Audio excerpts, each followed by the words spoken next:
Mwiriwe neza mwese mukomeje gukurikirana amakuru ndetse n'inkuru za Freefarm TV. Reka twizere ko muri wose mumeze neza.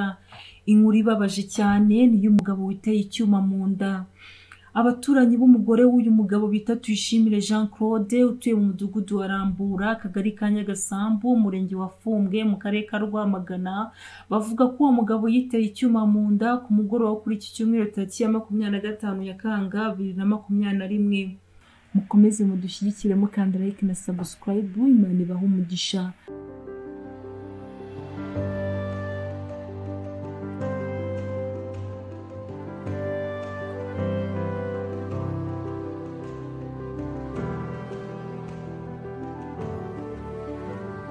Umugore wa Tuyishimire witwa Mukashyaka Rachel avuga ko umugabo yageze mu rugo mu masaa 9 z'umugoroba avuye ku wundi mugore.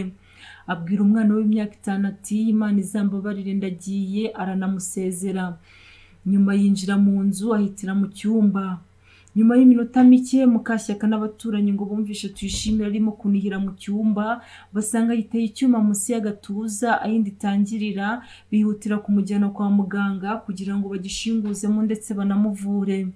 Umuyobozi w'ikigo nderabuzima cya Nyagasambu Christophe Bihibindi avuga ko bakiriye umurwayi ariko babona arembye cyane, bamwohereza ku bitaro bya Rwamagana. Cyakora ubw'iyi nkuru twayivugaga nta kibitaro byari byagatangaza ku buzima bw'uyu mugabo. Mukashyaka Rachel avuga ko ikibazo basanzwe bafitanye n'uyu mugabo we ari uko yamuharitse undi mugore, akaba ngo yaramugiraga inama y'uko yakitwara ndetse ko ntacyo yishinja ku kijyanye no kumuhutaza. Mukashyaka avuga ko yari yaremereye umugabo Tuyishimire kujya asambana n'uwo mugore w'inshoreke, ariko agasabwa gutaha hakiri kare akirinda kurarayo. Mukashyaka yagize ati yaragendaga akajya kuri uwo mugore, yamara iminsi akagaruka. Ubwa mbere yamaze nk'ibyumweru 2 avayo uko tugiye kumucyura ndi kumwe n'ushinzwe umutekano. Ambwira ko impamvu yiyahuye ari uko yanze kutureka twese kuko ngo aradukunda twese. Mukashyaka n'abaturanyi be barimo wa murenge Seti waduhaye amakuru bavuga ko atari ubwa mbere uwo mugabo arokotse umugambi wo kwiyahura. Bavuga ko mu ntangiriro z'uyu mwaka wa 2021 Tuyishimire yashatse kwitera icyuma baramubuza. Ubwa kabiri mu kwezi kwa Mata nabwo ngo yamize ibinini byinshi cyane, bamuha amatara ahembuka. Mu by'ukuri uyu mugabo ntabwo yarakwiye gufata umwanzuro wo kwiyahura, na cyane ko yaragifite umwana muto, umwana w'imyaka 5 n'umwana ugikeneye uburere bw'ababyeyi bombi.